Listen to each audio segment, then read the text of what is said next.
Supreme court মাজার রোডে আছেন সহকর্মী মাসুদুর রহমান। সরাসরি চলে যাচ্ছি তার কাছে।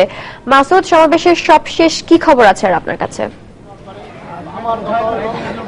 আপনি জানেন যে আজকে সকাল থেকে কিন্তু এখানে সুপ্রিম কোর্ট প্রাঙ্গণে থমথমে অবস্থা বিরাজ করছে। এখন কিন্তু আমি যে জায়গায় আছি সেখানে আপনি দেখতে পাচ্ছেন কোন লোক আইনজীবীকে ভিতরে ঢুকতে দেওয়া হচ্ছে না।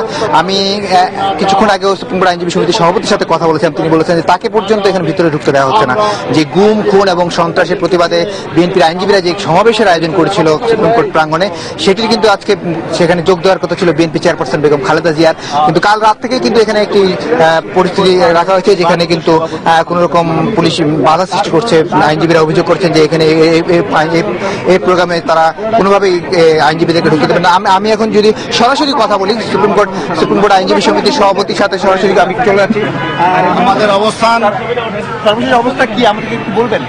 আমাদের অবস্থান, পুলিশ আমাদের উপর নির্যাতন করছে।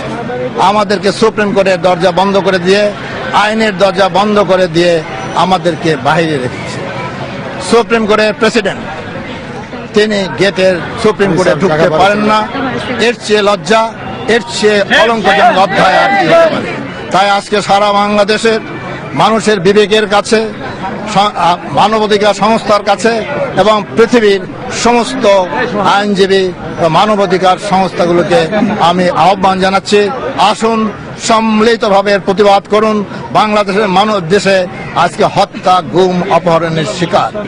এর জন্য আপনাদের আমি আহ্বান করছি, আসুন আমাদের সঙ্গে যোগ দিন। এই অত্যাচারের হাত থেকে, নির্যাতনের হাত থেকে, অন্যায় অবিচারের হাত থেকে আমাদেরকে রক্ষা করুন। স্যার, অবস্থা দৃষ্টি মনে হচ্ছে পুলিশ আপনাদেরকে সমাবেশ করতে দেবে না। তো আপনারা যদি পুলিশ যদি সমাবেশ করতে না দেয়, আপনারা কি ব্যবস্থা নেবেন? পুলিশ যদি সমাবেশ করতে না দেয়, আমরা জোর করে সমাবেশ করব না। তবে পুলিশকে জানা উচিত, পুলিশকে জানা উচিত এই সরকারি শেষ সরকার না। আইন শৃঙ্খলা বাহিনীদেরকে ব্যবহার করে সরকার ক্ষমতায় আছেন, কিন্তু যখনই সে আইন শৃঙ্খলা বাহিনী কোনো অসুবিধায় পড়েন, তাদের ঘাড়ে দৌড় চাপিয়ে তাদেরকে জেলে পাঠানো হয়, তখন কিন্তু সরকার নিশ্চুপ থাকে।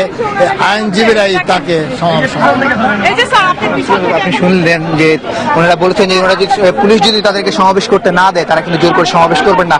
তবে এখন পর্যন্ত এইখান থেকে সুপ্রিম কোর্ট মাজার গেট থেকে কিন্তু 12 থেকে 13 জনকে ধরে নিয়ে যাওয়া হয়েছে এবং তাদেরকে অলরেডি কারাগারে নিয়ে গেছে।